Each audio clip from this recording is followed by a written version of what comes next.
Hey, what's up, it's GioEra, and welcome back to another Dauntless video. So in today's video we're gonna check out the new patch notes for 1.9.0, which comes out on 20th of January 2022. And it's titled New Dawn. So yeah, this is the beginning of the new season, or whatever you want to call it, and it's it's codenamed the New Dawn. So yeah, before we get right into the video, don't forget to subscribe to the channel. It will help me a lot, and you can always unsubscribe later. Also, large portion of my viewers are not subscribed to the channel, so if you do, I do really appreciate it. Now let's get right into the patch notes. So as I said, it comes out on 20th of January 2022. So let's get right into it. First of all, it's a new HuntPass, which is titled Lawless Skies. The Lawless Skies HuntPass is brand new for 1.9.0, with a full armor set, 2 weapon transbox, and more. If you're looking to flaunt your skull durability, this is pass for you. Starting in 1.9.0, purchased HuntPasses will never expire. They will be yours to keep, and you can complete them at your leisure. So basically, with this new season, you can purchase HuntPasses, and they will be yours forever, and they will never expire. So we have this really cool armor set. Also with this, we also have this new cool sword transmog, which is pretty cool. And we also have the ChainBlades skins, which is this thing right here. Yeah, I really like these ChainBlades transmogs. They have little skulls on them, and yeah, they look pretty cool. Now let's continue into the reward cache. New Dawn season. The new Dawn season brings new weekly challenges, story quests, platinum store offerings, and reward cache items. Collect shady coins to unlock a pirate's plunder of new cosmetics.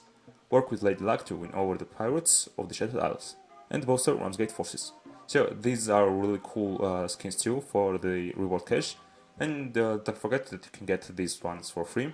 Yeah, we have this really cool sword, warpike, repeaters, chainblades, strikers, axe, hammer, and this armor set right here. Also, if you have platinum, you can unlock the better versions of the skins. I will show you that now. So if you go into the Twitter of the Dauntless official page, you can see these skins right here that you can get from the store.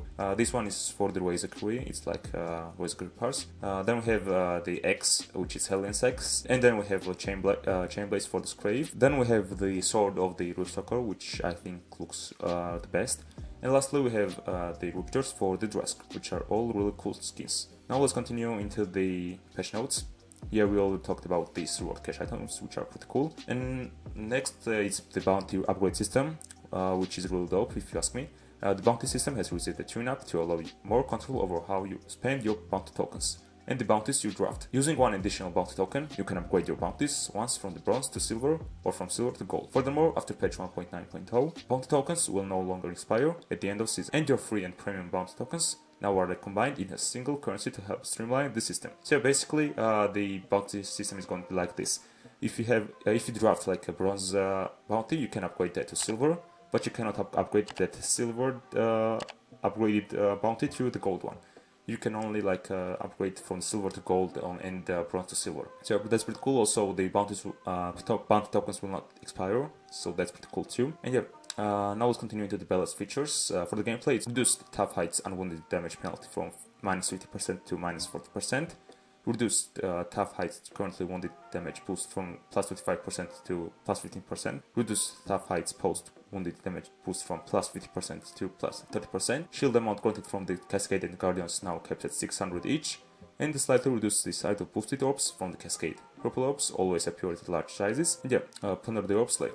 For the trials, it's increased the per player core health scaling on Behemoth from +59% to +75%, and this means players will see an increase in Behemoth core health when playing in groups, so pretty cool.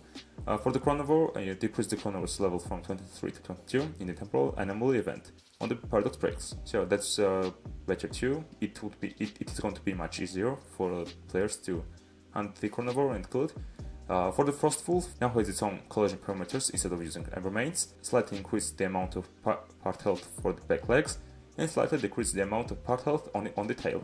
So basically, the problem with Frostwolf was that it had the tail of the Embermain, and its hitbox was really bad. And now it's changed, and you can get Frostwolf's tail pretty easily now. For the island event improvements, we rebalanced many island events in 1.9.0 to either reduce time to complete, reduce chaos, or keep them narratively cohesive. We want all the events to be enjoyable experiences that make sense in the world of Dauntless. And we have even more island event balance changes coming in 1.9.1. So let's get right into it.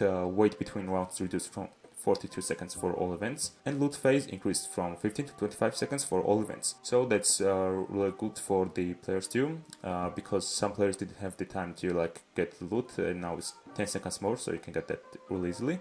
Shutterstorm Island event. So this is the island event on Shutterstorm, which was like you get like crystals, and the behemoth are like way over the top. And now behemoth health multiplier reduced from 3.0 to 1.5. Behemoth party health scale reduced from 3 to 1.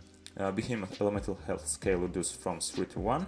Crystal spawn time increased from 45 to 75 seconds. And crystal bluff duration increased from 45 to 90 seconds. Also, timer removed from the event and now only uses the danger meter instead of both. Stage 2 is now a sole behemoth encounter instead of 2. Shutterstone crystals now spawn throughout Iron Falls at random even when the Shutterstone event is not active. Okay, pretty cool. Next up is the Firewatch Island event. Okay, let's read into this. Firewalls modifier removed from all stages of the event. Okay, all rounds now feature only Blaze Behemoth, Bloodfire Embermane, Flameborn Coolshot, Flameborn Nasher, and Firebrand Charog. Okay, stage 1 modifier is now Blaze Danger Zones. Stage 2 modifier is now Blaze Danger Zones and Splitting Lava. And stage 2 is now Soul Behemoth encounter instead of a duel. Okay, next up is the Lighting Warfare Island event. Okay, all Behemoth no longer have increased health and damage. Stage 1 now spawns Firebrand Charog instead of Charog. Remove the Tesla Tower modifier from stage 1. Remove Tesla Tower and Danger Zones modifiers from stage 2. Stage 2 Behemoth pool is now identical to stage 1. And added a stage 3, containing a fight against Shogun Aizaga and Aizagas. Okay, next up is the Slice and Dice Island event. Now let's read into this one. All Behemoth no longer have reduced health and modified damage. Stage 1 and 2 spawning pools now pull from Carbake, Roachdale Nasher, Moonweaver Strike, and Deadeye Coolshot. Stage 2 is now a Soul Behemoth encounter instead of a duo. Sixth Sense in stage 1 spawn 6 at a time. Sixth Sense in stage 2 spawn 8 at a time, and do not respawn for at least 60 seconds after being killed. Sixth Sense removed from the stage 3, and stage 3 no longer pulls from a random behemoth at spawns, and spawns a level 9 Quarterback and a level 12 Wazering Quarterback instead. Next up is the Cold Snap Island event. All killed Fawn now give a buff to Slayer's next attack. Stage 1 is now a single behemoth encounter with a Frigid Touch modifier, and the Spitters that respond after 60 seconds. Stage 2 is now a single behemoth encounter with a Frigid Touch modifier. Spitters and Bombers will respawn after 60 seconds. Stage 3 is now a Dreadfrost Warriors, and another behemoth from the content pools of stage 1 and 2 with the Frigid Touch modifier. And lastly, it's Strike Island event. Stage 1 is now 2 level 6 strikes with no modifiers.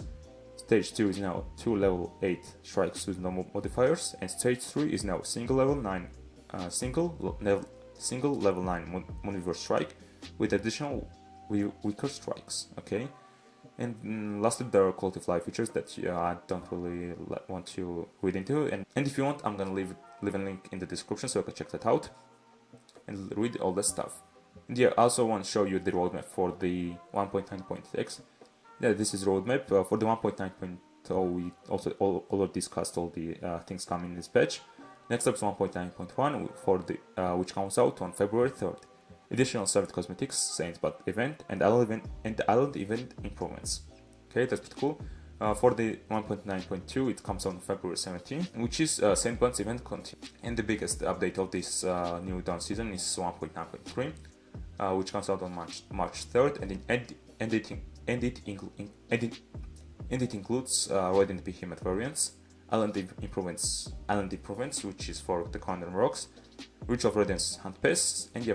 And lastly, there are feature 1.9.x patches, which is Radiant Omnicell and the Island Activity Collider courses, and Springtide event. Okay, pretty cool. Yeah, this was all the information for now for the future updates. Yeah, I hope you enjoyed the video. Don't forget to subscribe to the channel. And yeah, this has been GioEra, and I'll see you guys in the next one. Peace.